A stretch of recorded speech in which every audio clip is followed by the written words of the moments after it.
Alors, pour les exercices précédents, on avait calculé la TFTD, également la TFT pour des signaux qui avaient une expression numérique. Ça, on avait pris xn, c'était exponentiellement 1 un u de n pour l'exercice précédent. Supposons que maintenant, xn, on a des valeurs numériques, on a un certain nombre de valeurs. Et puis, on veut calculer la TFT. Alors, on peut utiliser cette expression, il n'y a pas de souci. On peut utiliser l'expression précédente, sauf qu'on va avoir plein de calculs à faire, c'est-à-dire cette exponentielle, puisqu'elle va changer pour différentes valeurs de n et k, on va réitérer différents calculs et ces calculs-là sont redondants. Alors là, je vous demande de vous référer à la vidéo que je vais mettre sur le volet de description pour vous expliquer comment on génère tout cela. Maintenant, on a à notre disposition donc, un outil qui est une notation matricielle qui va nous permettre de calculer toutes les valeurs. Donc ici, xn, je vais prendre par exemple n qui vaut 6. Donc moi j'ai x0, x1 jusqu'à x5. Puis je veux calculer donc x0, c'est-à-dire ça c'est signal xn, et ça c'est xk. Et je veux calculer x0, xk, jusqu'à x5. Donc il faudrait que je développe ça. Regardez, pour chaque valeur, je dois calculer 6 exponentielles. Imaginons, donc 6 fois 6, ça fait 36. Au lieu de faire tout ça, donc on utilise la notation matricielle parce que cet élément-là, il a d'énormes propriétés, ce qui fait pour 6 valeurs, en réalité, il n'y a que 5 valeurs à calculer. Tout le reste, c'est-à-dire si vous dépassez 7, 8, dès que cette expression dépasse le 6, ce que vous avez là, cette multiplication dépasse 6, vous pouvez déterminer sans calcul parce qu'il y a une redondance, une périodicité qu'on va exploiter. Encore une fois, revenir à la vidéo de cours pour plus d'explications. L'essentiel, quand on a affaire à ce genre, donc j'ai des valeurs numériques, en fait, je vais utiliser la notation matricielle. Donc, je vais calculer x1, x6, et donc, je vais utiliser cette matrice de W. C'est remarqué ici, c'est exactement la même valeur, sauf qu'on a posé Wn exponentielle moins 2πj sur n. Alors, cette matrice, en fait, elle va s'écrire comme ça. Donc, alors au départ, je ne vais pas les noter, je vais mettre la première ligne, c'est D1. La première colonne, c'est également D1. Ensuite, on va exploiter ce W. Donc, ici, n vaut 6. Donc, je vais écrire W6, 1. Parce que ça, c'est W6, 0. Et la même chose, tout ça, c'était W6, 0. Ensuite, j'écris W6, 2 jusqu'à W6, 5. Ça, donc ça, c'est la ligne. Je vais la considérer parce que ici, j'ai 0. Donc, c'est la ligne 0. Alors, il ne faut pas oublier que nous, on va multiplier par nos valeurs. C'est-à-dire, on démarre de ça. Ça, c'est déjà donné. x0 jusqu'à x5. Là, je suis en train de parler de xn. Et là, je suis en train de calculer xk. Bien. Alors, ces fameux W, donc, alors, ça, c'est la ligne 0. Donc, c'est toujours W6, 0 et ça fait 1. Puisque c'est exponentielle J0, exponentielle J0, ça donne 1. Ensuite, si je veux calculer x2, ben c'est la deuxième ligne. Donc, c'est encore une fois D1, sauf que ça commence par 2 et je vais l'avancer de 2. Donc, ce sera W4,6, ainsi de suite. Pareil, si c'est la troisième ligne, je vais écrire W3,6 et je vais l'augmenter de 3 à chaque fois. Jusqu'à la dernière ligne, c'est ici c'est un 5. W5, la dernière ligne, c'est W5,6 et je vais l'avancer de 5. Sachant que lorsque vous allez ici, par exemple, la troisième ligne, vous l'avancez de 3, W6, 6, ça c'est périodique, donc ça devient W06. Alors, comment extraire ces W? Donc, je reprends. Ici, donc, vous le faites avancer de 1, puis de 2, de 3, et puis chaque fois que ça dépasse 6, retranchez 6, autant de fois que nécessaire. Par exemple, si je trouve W15, 6, je vais retrancher une première fois 6, ça me fait W9, 6, c'est toujours plus grand que 6, ça doit toujours être inférieur strictement à 6. Alors,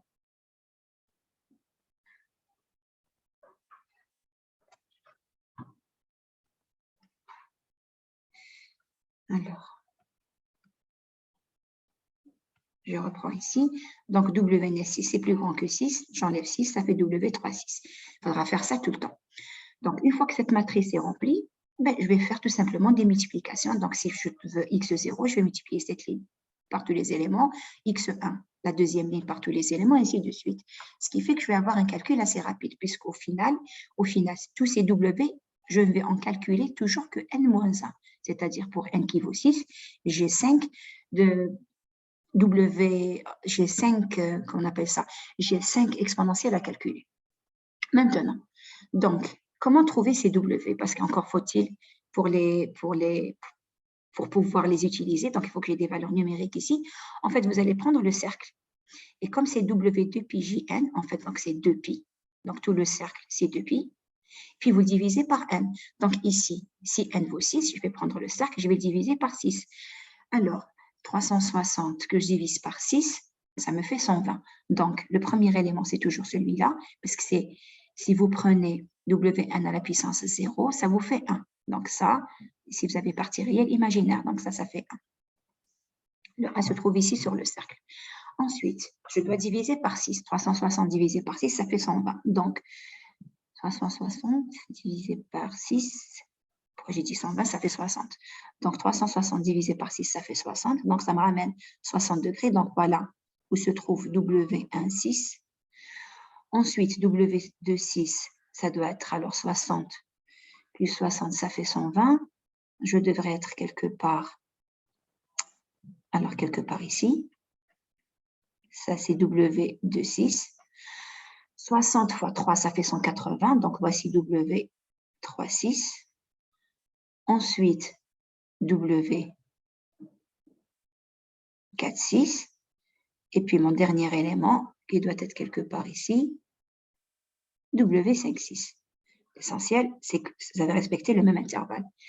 Qu'est-ce qu'il me reste à faire? Il faut que je les calcule. Regardez, déjà W3,6, toujours Wn sur 2, n. C'est la moitié. Si vous faites la lecture ici, partie réelle, c'est moins 1. Partie imaginaire, c'est 0. Donc, Wn sur 2 sur n, c'est toujours moins 1. Ensuite, ici, je calcule. Alors, ça me fait quoi? Si je me ramène ici, je me ramène là. Donc, ça me fait quoi? W1,6, la partie réelle est positive. Donc, là, ça fait n demi. Et ici, c'est moins racine de 3 sur 2j. Si je veux calculer W6, ben, je fais la projection. Donc, ça me fait combien? Alors, W2,6. J'espère que je le calcule de là. Là, ça devrait être la même quantité. Donc, W6, ça devrait être donc ici. C'est la partie négative. Donc, c'est moins 1 demi. Et ici, c'est toujours moins. Donc, moins racine de 3 sur 2. Racine de 3 sur 2j. Pareil, je vais faire la même chose pour cela. Donc, bon, je les ai mal dessinés. Ça doit être quelque part ici 60. C'est comme celui-là. Alors, pour cet élément, qu'est-ce que ce sera? Je fais une projection. La partie réelle est négative. La partie imaginaire est positive. Donc, ça me donne, alors, moins 1 demi plus racine de 3 sur 2j. Pour celui-là, positif et positif. Donc, pour W5,6, ça me fait, alors, n demi plus racine de 3 sur 2j. Voilà, j'ai calculé mes W, sachant que W01, c'est celui-là le premier, c'est toujours W6,0, c'est toujours 1. Voilà ce qu'il va falloir faire. Donc, je les calcule, soit je les calcule numériquement, c'est-à-dire ici, j'aurais pu remplacer. Je regarde ici, voilà, je vais prendre juste le premier, W1,6. Alors, je prends l'expression avec W, ça me donne donc exponentielle moins 2pi j sur 6, ce qui me donne exponentielle moins 3pi j sur 6, pardon, j'ai mis 2pi sur 6, donc ça fait pi sur 3. Donc, ça me fait cos moins 3pi, pardon, cos moins pi sur 3, moins j sinus pi sur 3. Bon, sachant que cos c'est pair, ça c'est impair, cos pi sur 3, donc ça me fait cos 60, plus j, moins j, sinus 60. Et cos 60, c'est n demi, et sinus 60, c'est racine de 3 sur 2. Donc, je peux les déterminer approximativement, pas approximativement, je dis ça parce que vous connaissez les principales valeurs pour sinus, cosinus, si c'est pour 60, 30 et puis 45 degrés. Soit vous faites directement le calcul avec une calculatrice. Donc ici, je reviens maintenant à l'exercice. Qu'est-ce qu'on me demande? On me demande de le calculer pour n qui vaut 2, 4 et 6. Donc on va le faire. On commence par n qui vaut 2. Donc, je devais prendre un exemple. Moi, je devais prendre 4. Là, je vous ai pris l'exemple avec 6. Bien. Donc, pour n égale à 2, on va faire le calcul. Donc, d'abord, je calcule W2, que vaut W2? C'est exponentielle moins 2πj sur 2, soit exponentielle moins πj. Alors, si c'est pour n qui vaut 2, donc je me retrouve, je vais écrire donc x0, j'écris x1, parce que j'ai deux valeurs, x0, x1, j'écris ma fameuse matrice, rappelant que la première ligne, c'est D1, elle est de taille carrée, la taille du nombre d'éléments, c'est toujours une taille carrée de taille n. Donc 1, il reste juste à calculer celui-là. C'est quoi celui-là? C'est W, première ligne, ça fonctionne avec 1, donc c'est W2 à la puissance 1, soit celui-là. Donc ça me donne tout ça fois x0 fois x1. Maintenant, je vais remplacer. Donc, première ligne, j'ai dit, première colonne, vous n'avez pas les calculer, c'est D1. Que vaut W1? Logiquement, je devrais trouver moins 1. Pourquoi? Qu'est-ce qu'on avait dit? On avait dit, on prend le cercle. Partie réelle, partie imaginaire, puisque c'est par 2. Premier élément, il se trouve toujours ici. Ça, c'est W2, 0. Et c'est toujours Wn, 0, quel que soit n. Donc ça, ça vaut 1. J'ai affaire à deux valeurs, donc je dois prendre le cercle et diviser en 2. Donc, je dois avoir 2 points. Cercle, je le divise en 2, donc mon deuxième point se trouve ici. Donc, automatiquement, celui-là, c'est moins 1. Si vous souhaitez le calculer, pas de souci. Cos moins pi, pi est pair, donc j'écris pi moins j sinus pi. Sinus, donc ça, je fais la lecture du sinus ici, la lecture du cosinus ici. Sinus pi, c'est 0 et cos pi, c'est moins 1. Je trouve bien moins 1. Je remplace x0 et x1 par leur valeur. On m'a donné 1 et 1. Donc, ça me fait 1 plus 1, ça fait 2. 1 fois 1, moins 1 fois 1, donc ça me fait 0. Voilà, j'ai trouvé la TFD du signal xn pour n qui vaut 2. Et je vais faire la même chose pour les différentes valeurs qu'on m'a données. Donc, rappelez-vous qu'on a trouvé, je vais le noter, alors je vais effacer, je vais m'en rappeler. J'ai trouvé 2 et 0, donc si je devais le dessiner, si on me demande de tracer xk est périodique de période 2, donc voilà, j'ai trouvé 2, et puis j'ai trouvé, pour 1, j'ai trouvé 0. Je le dessine pour deux valeurs. N'oubliez pas qu'il est périodique, ça veut dire qu'après, ça recommence. Pour 2, il est périodique de période 2. Bien, on l'a tracé pour n égale à 2. On va refaire la même chose pour n qui vaut 4. Alors, même principe. Pour n qui vaut 4, donc je le mets ici. Donc, qu'est-ce que je dois faire? Je dois calculer. Donc, je vais écrire. Donc, je dois faire x0, x1, x2, x3. Et donc, n vaut 4. Donc, je vais avoir une matrice 4 fois 4. Je mets ma matrice. 1, 2, 3 et 4. Première ligne, première colonne, c'est des 1. Qu'est-ce que je dois écrire ici? Je le fais fonctionner avec un paramètre. Je le fais avancer de 1. Donc, je vais écrire W4, 1, W4, 2, W4, 3. Ensuite, je vais le faire avancer de 2. Donc, W2, 4. Voilà, faites toujours analogie comme ça. Ensuite, W2, 4. Ensuite, W4, 4. On a dit, dès que vous dépassez 4, vous retranchez 4. W4, 4, ça me fait W0, 4. Ensuite, faites-le toujours avancer de 4. Vous avez trouvé 0. Rajoutez 4, 4 cette fois-ci. Donc j'ai trouvé, pardon, je suis en train de le faire avancer de 2. Donc, on a dit 2. Bon, je vais l'écrire comme ça. Donc, 4. Et après, j'ai mis 0. Prochaine étape, je le fais avancer de 2. Donc, ça me fait W2, 4. Prochaine ligne, c'est 3. Je le fais avancer de 3. W3, 4. Je rajoute 3. Ça fait W6, 4. 6, c'est plus grand que 4, je retranche 4. Donc, ça fait W2, 4. Je le fais avancer de 3. Ça me fait W5, 4. 5 est plus grand que 4, je retranche 4. Ça me fait 1. Donc, W1, 4. Et je vais écrire mon signal. Soit X0, X1, X2, X3.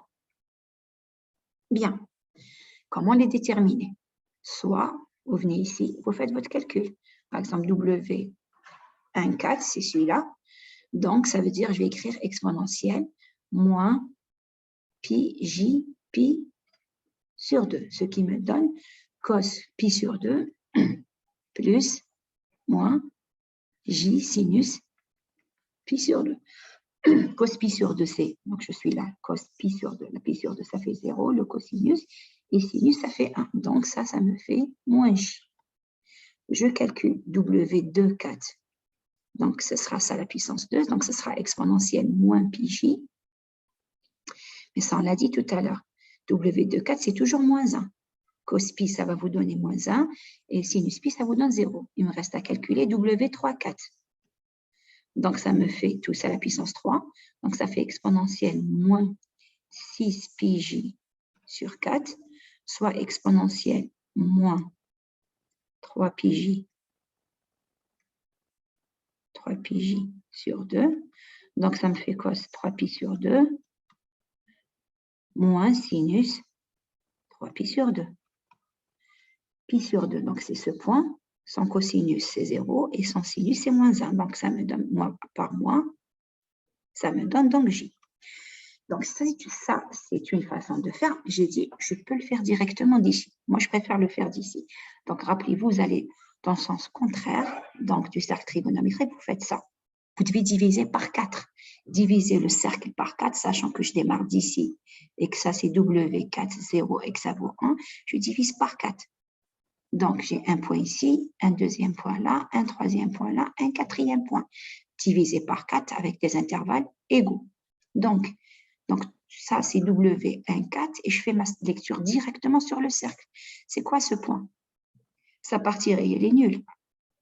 Je regarde la partie réelle est nulle. Sa partie, n'oubliez pas ça, c'est 1, 1, moins 1, moins 1. J'ai tracé le cercle unitaire. Donc, je fais ma lecture ici. Donc, pour ce point-là, donc je fais la projection sur l'axe des x pour avoir la réelle, ça me fait 0. Et je fais la projection ici sur cet axe, ça me fait moins 1. Donc, je sais que ce point, c'est moins j.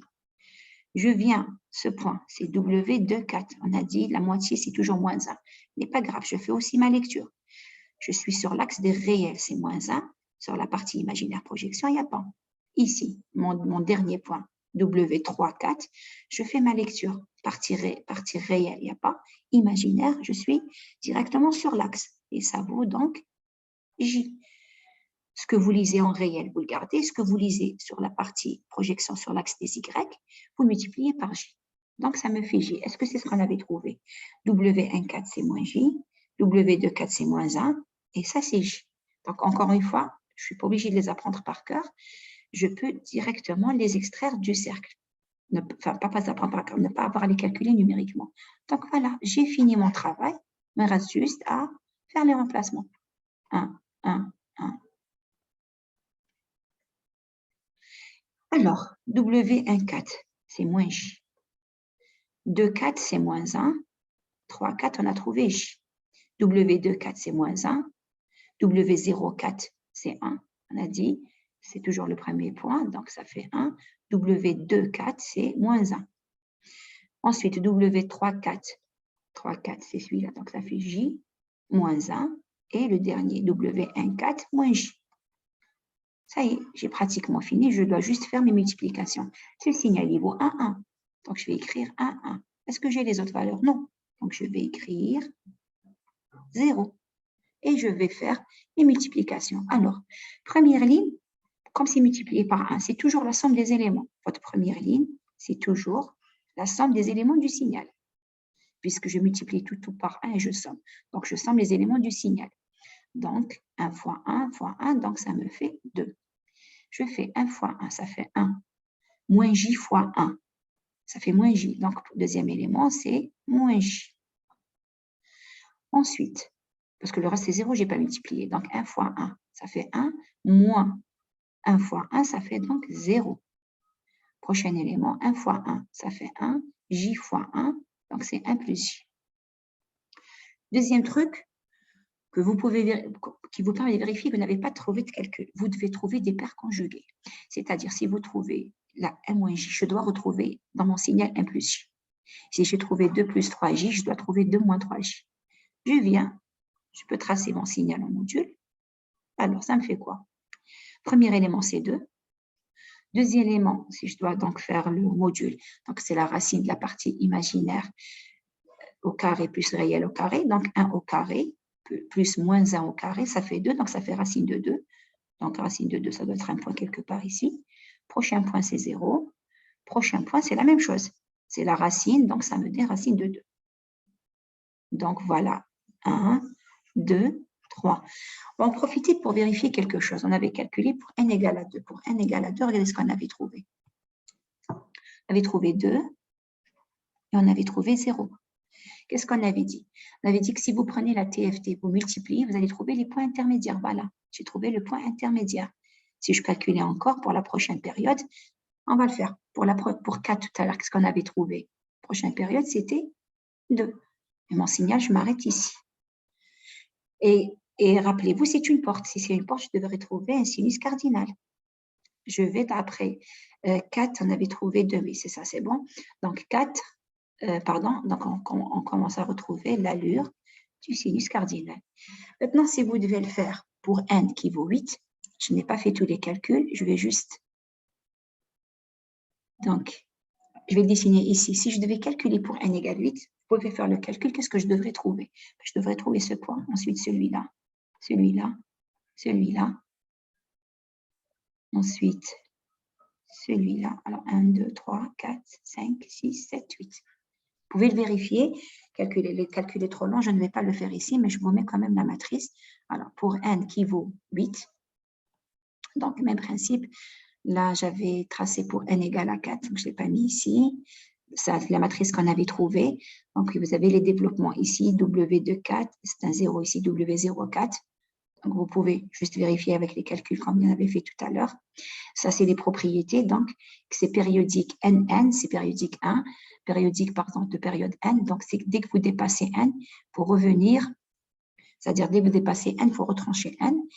Là, voilà, c'est ce que j'avais mis ici. Et puis, si c'est la même période, ça, c'est pour dire que c'est la même période. C'est-à-dire W4, 4, W8, 4, W16, 4, ce sera toujours 1. Là, c'est pour la moitié. Et là, chaque fois que vous dépassez n, il faut le retrancher. Donc, c'est ce que j'ai mis ici. Alors, maintenant, pour n égale 8, donc, vous allez faire, je remets la notation. Donc, en fait, qu'est-ce qu'on va faire? On va prendre notre cercle, mais vous allez toujours dans ce sens. Prendre votre cercle et diviser par 8. Si vous n'avez pas comment le faire, divisez-le d'abord par 2. Vous allez avoir ce point 1, 2. Ensuite, je mets entre chaque 2 points, j'en insère 1. Là, je suis en train de diviser par 4. Et puis, entre chaque 2 points, je vais en insérer 1, je divise par 8. Là aussi, pour déterminer, ça, c'est 45 degrés. Je n'ai même pas besoin, je ne vais pas regarder ça, je vais carrément les calculer. Ça, c'est quoi? Partie réelle, positive, partie imaginaire, négative. Mais c'est racine de, pardon, c'est 45. Et cos 45, sinus 45, c'est racine de 2 sur 2. Donc, ce point-là, qu'est-ce que c'est? C'est racine de 2 sur 2, puisque c'est positif, et ça, c'est négatif. Donc, moins j, racine de 2 sur 2. C'est quoi ce point? Partie réelle, et la partie réelle est nulle. Ça, c'est, donc toujours ça, c'est 1, vous êtes sur le cercle, moins 1, moins 1. Donc, je regarde ici, c'est vrai que c'est moins 1, mais quoi? C'est la partie imaginaire, donc c'est moins 1 fois j. Prochain point, projection. Partie réelle, elle est négative, donc c'est moins racine de 2 sur 2. Ici aussi, c'est négatif, donc c'est moins racine de 2 sur 2j. Prochain point, celui-là, c'est moins 1, parce que c'est la partie réelle. La partie imaginaire n'existe pas. Celui-ci, projection. Donc, ça, c'est une partie négative, donc ça fait moins racine de 2 sur 2, plus racine de 2 sur 2, j. Ce point-là, c'est combien? C'est 1, mais sur la partie imaginaire. Donc, ce point-là, c'est 1 fois j. Celui-là, les deux sont positifs, donc, que ce soit la partie réelle ou la partie imaginaire, donc je fais racine de 2 sur 2, plus racine de 2 sur 2, j. C'est ce que je suppose qu'on a reproduit ici, je vérifie. Il y a un moins pour celui-là, moins j, donc celui-là, c'est W18, ensuite moins j, W28, moins, W38, moins 1, W48. Ensuite, il y a un moins et plus. Donc, ici, il y a moins. Donc, ça devient, alors, je pense que là, il y a une erreur. Alors, je regarde juste. On a trouvé partie réelle négative, partie positive. Donc, normalement, partie réelle, ça doit être le contraire. Donc, je vérifie ici. Celui-là, donc partie, on a trouvé partie réelle négative. Donc là, je mets un plus. Donc ça, c'est W3, 8. Et, ah oui, oui, il n'y avait pas de moins. Non, non, c'était correct. J'ai cru que le moins, c'était ici, donc c'est bon. C'est ce qu'on a trouvé, moins et plus. Ce moins-là, c'est pour l'autre signal. Donc, on a trouvé moins et plus. Ensuite, on a trouvé J, donc c'est W6, 8. Et puis le dernier, tout est positif, W7, 8. Reste à remplacer ici, à multiplier. Mais j'ai dit à l'avance, je sais ce que je vais trouver. Je vais trouver les points qui existaient entre chaque point. Entre 2 et racine de 2, je vais trouver un point. Entre racine de 2 et 0, je vais trouver un point, tel que je l'avais fait pour le 4. Donc, voilà pour cet exercice. On va en faire un autre. Alors, ça n'est pas fini finalement. Alors, il faut juste faire attention quand vous allez calculer la TFT des moins 1. Là, je le prends pour n'importe quel exercice, supposons que je veux la faire pour 4. Alors, donc, je vais écrire ici x0, x1. Donc, je suis en train de calculer la TFT des moins 1, toujours avec la notation matricielle. Donc, ici, juste faites attention à ça. Il y a deux choses auxquelles il faut faire attention. Un, d'abord, il y a ce 1 sur 1 qui intervient. Donc, vous allez diviser par 4. Ensuite, toujours, c'est une matrice de 1.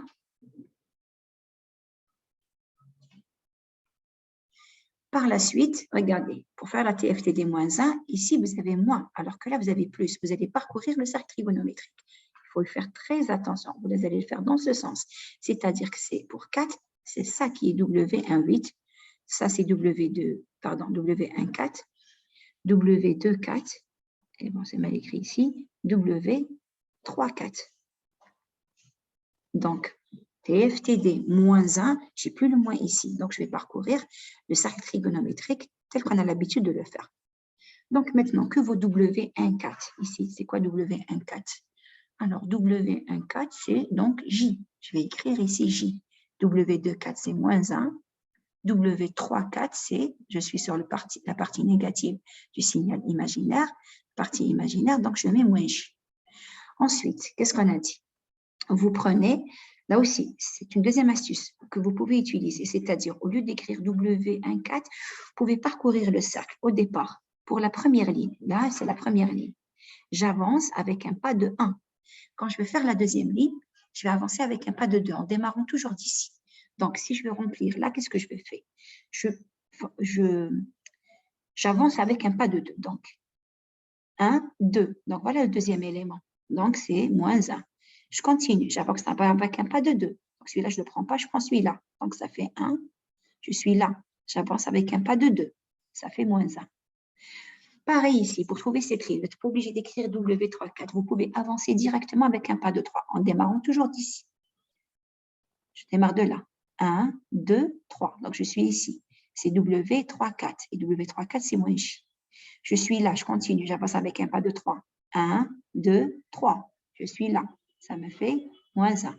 Je suis là maintenant. J'avance avec un pas de 3. 1, 2, 3. Ça me fait J. Voilà comment vous pouvez également le faire. Soit passer par la matrice des W, soit avancer directement sur le cercle. Maintenant, on va vérifier que ça marche. Tout à l'heure, pour xn, donc pour n égale 4, on avait trouvé, alors, on avait trouvé 2, n moins j, il me semble, 0, et 1 plus j. Là, je ne suis pas sûre si on avait trouvé m moins j ou, alors je regarde, on avait, il me semble, trouvé m moins j. Donc, je remplace, on avait ça, c'était xk qu'on avait trouvé tout à l'heure. C'est-à-dire, ça, c'était ce qu'on avait trouvé pour x0, ça, c'était x1, x2, x3. Si on ne s'est pas trompé, donc, normalement, quand je calcule la TFT des moins 1, je devrais retomber sur 1, 1. Et le reste, c'est des 0. Donc, j'écris, donc on a trouvé 2, 1 moins j, 0, 1 plus j. Je fais ma multiplication matricielle et je regarde ce que ça me donne. Si on ne s'est pas trompé dans le calcul de l'un ou de l'autre, on devrait trouver la même chose. Qu'est-ce qu'on avait dit? On avait dit au départ, 1, je somme tous les éléments et je divise. Je somme tous les éléments. Donc, 2 plus 1, ça fait 3 moins j, plus 0, ça fait 3 moins j, plus 1. 3 moins j plus 1, ça fait 4. Moins j avec le j, ça va disparaître. Donc, je vais l'écrire ici pour qu'on le voit. Donc, premier élément, on trouve 2 plus 1 moins j plus 0 plus 1 plus j. Il ne faut pas oublier de diviser par 4. Donc, je divise par 4. Ça me fait, donc, je simplifie le j, ça me fait 4. 4 divisé par 4, ça fait 1. Ça rassure. Premier élément, on l'a trouvé correctement. Deuxième élément, je fais la multiplication aussi, point par point. Donc, 1 fois 2, donc ça me fait 2. J fois 1 moins j, donc ça me fait plus j. J fois moins j, ça fait moins j carré, et moins j carré, c'est plus 1. Ensuite, prochain élément, ça c'est moins 1. Donc, je multiplie moins 1 par 0. Ça me fait 0. Il me reste moins j que je multiplie par 1 plus j. Moins j par 1, ça me fait moins j. Moins j par j, ça fait moins j carré. Et moins j carré, ça fait plus 1. Tout ça, que je divise par 4. 2 plus 1, 4, ça me fait bien 1. Troisième lit. Alors, 1 fois 2. 1 fois 2, ça me fait donc 2. Moins 1, pardon, ça c'était moins 1. Moins 1 fois 1 moins j, donc ça devient moins 1 plus j.